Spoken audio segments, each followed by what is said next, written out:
your life does not get better by you adding more. It's a reminder that I swear you need to hear. All right. So I want to unbox that a little bit with you because you know how you always want to add stuff, you want to acquire more, you want to do more because you're trying to reach all these goals. And so you say, I'm going to do this, I'm going to eat healthy, I'm going to go to the gym, I'm going to start this new business, I'm going to finish the book, I'm going to do all of these beautiful things, but you keep adding and your life doesn't get better when you're adding more, right? That's the whole idea behind like minimalism, which is a big thing for me. It is one of my big things for this year where I'm trying to do some things minimally and getting rid of things that you no longer need. And this is an important one for you because when you're in a space of constantly adding to think more is better, more hours at work, more time here. No, now you want to maximize your hours, right? So let's say the first hour of your day, I don't know if you've ever read the 5 a.m. Club, but highly recommend it. It's a really good book. And no, I'm not getting up at 5 o'clock. I'm still not doing that. That's fine. It's not really on my to-do list. And so you have to know, but there is a good concept behind it. And maybe one day I will get up at 5 o'clock, but this is not the day.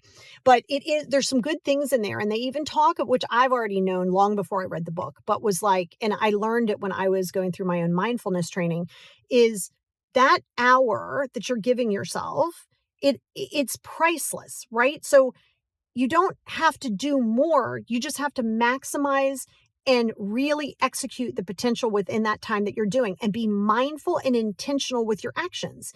So if you are talking to a client or if you are at the mall, be at the mall, be talking to that client, pet your cat, pet the cat, go for a walk, be at the walk. Yes, your brain will do these bouncy things when you have too much on your plate. So instead of adding more, you want to subtract. Now, that might scare you. You might go, oh my God. But if you have 4 projects for this year, you're going to declutter the house, you're going to pick up a new hobby, you're going to do blah, blah, blah, and you're going to do blah, blah, blah. If you space it out and you micro goal it, episode 37 of the podcast goes into micro goaling. It is life-saving, especially if you have ADHD. If you're like me and you have severe adult ADHD, you need micro goals. Micro goals, they have to happen. Little teeny tiny bite sizes, not go eat the whole 6-foot sub. The more you eat, the better it is. No. And so you need to remember that when you're in that space of going, oh, I need to do more, sometimes you're avoiding yourself. You're avoiding the things that you need to get done. So I've had to, I have a deadline to get my book done by March 31st to send off to edits. It's not going to be out yet, but I'll be done my piece of it until edits come back. Then I'll have a little bit more of like touch-ups to do, but I have to do that. So that is my main focus. I've missed a trip to Mexico for free. I'm not going on a ski trip with my friend Ellen, and I'm just not doing it because those are all fun and those are all amazing things, but that would just be adding more. You see what I'm saying? So even if you're adding pleasure, which you got to have, you still got to have mindfulness and you got to have balance. So in the evening, if I'm crocheting or if I'm doing a puzzle or if I'm reading a book, it doesn't matter that I have all these big things to do. I need to do that in that moment. So that's why reprioritizing yourself is going to be important. So here's some steps for you to do that. Let's do some action items. Number 1, reprioritize your year. Even though we're almost into that first quarter. We're almost done the first quarter. You may have bit off more than you could chew. You may have just said, I'm going to do this, and this year. I'm going to declutter. I'm going to do all these things. That's great. I hear the words that are coming out of your mouth, but it is not going to serve your best and highest good to put yourself and your expectations of yourself way up here. All you're doing is creating more trauma really for yourself. And then what are you going to do? You're going to be sitting there on your phone scrolling. Number 2 is scrolling. You're going to have to pump your brakes on your scrolling. Okay. You cannot do that because I've made it from 28 minutes down to 17 minutes, down to 12 minutes. I'm down to 10 minutes of unnecessary scrolling. So if you're going to YouTube because you need to figure out how to fix your door and you need to look at it, that's fine. You're doing it with intention. Or if you're a creator and you're doing a live, that's fine. You're doing it with intention.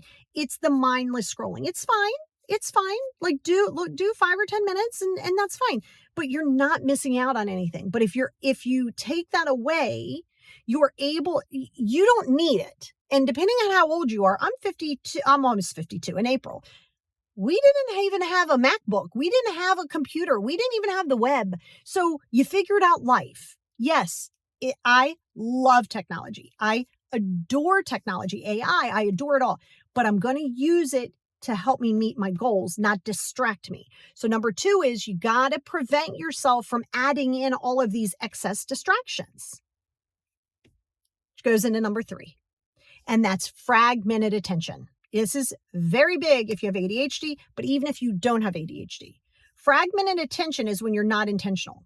Fragmented, if you remember when if you're older, we had these computers and you'd have to defrag your computer. And you'd run this defrag and they'd have all these empty spaces and it would clear up space for you. That's essentially how you freed up your memory, right?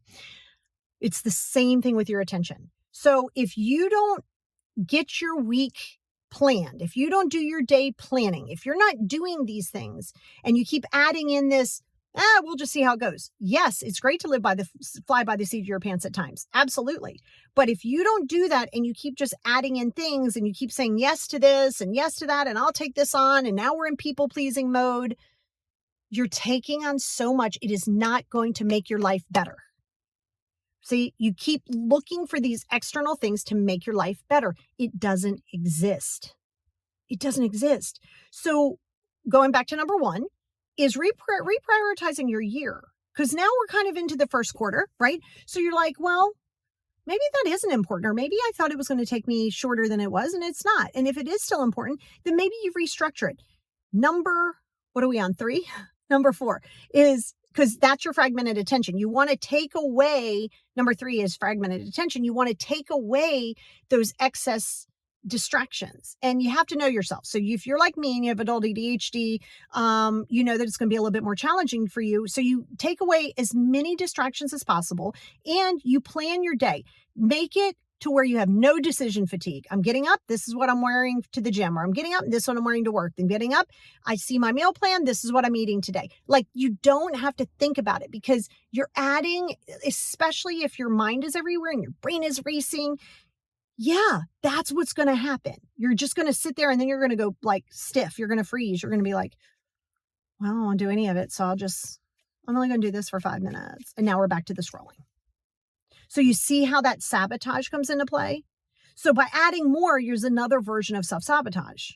I get it. You're coming from a place where you're trying to, and that goes into number 4. People pleasing is adding something to your plate. Because here you are, you're trying to reprioritize your own year. You're trying to say, oh, these are the things that I would like to do and implement in my life. Now you're like, I'm going to take on this person and this person. Oh, this person asked me to move, and this person asked me to paint. This person asked me to do this. I'm not asking you not to be there, but stop adding things if you're not building it into your program, like your yearly program, your yearly goal. Like I said, I've missed out on a free trip to Mexico. All expenses paid. I pay nothing. But no, I can't. It just isn't. That's 5 days that I can't afford. And, I'm dealing with other things. And, so you have to know where your priority is. And that is number 5. Okay. Number 4 is people pleasing. Stop doing that. Stop it. Let people get upset. Let people be disappointed. Number 5 is delaying your gratification. Stop looking to add more for instant gratification. I'm going to work 6 hours in the gym instead of 45 minutes. Why? More is not always better. Adding is not always conducive to your best and highest good for your mental health and physical health. You only have so much time and energy in the day. Time you can't buy that back. You're not getting it back. You're never getting time back. Ever, ever, ever, never, never, never, on the top of never. It's not happening. Okay, so you want to maximize the time. You want to delay your gratification. Sure, instant gratification would have been getting on a free trip to Mexico. Absolutely. It would have been fun. But on the trip, would I be like, oh man, maybe I should take my computer. I got to finish my book and got to do this. And how's my daughter? And now I got to check in on her every 5 minutes. I got to do all these. That's not going to serve me. It's going to be bad for me, and it's going to be bad for anybody that I went with. So it doesn't make sense. So I need you to work on those 5 things. You got to work on those 5 things. Stop adding in things in general. So stop overcommitting, right? You got to stop overcommitting. And when you do that, you start freeing up the space. So don't worry about adding more for your happiness and making your life better. Sometimes subtracting, getting rid of things that no longer serve you, is the best thing that you can do for your life.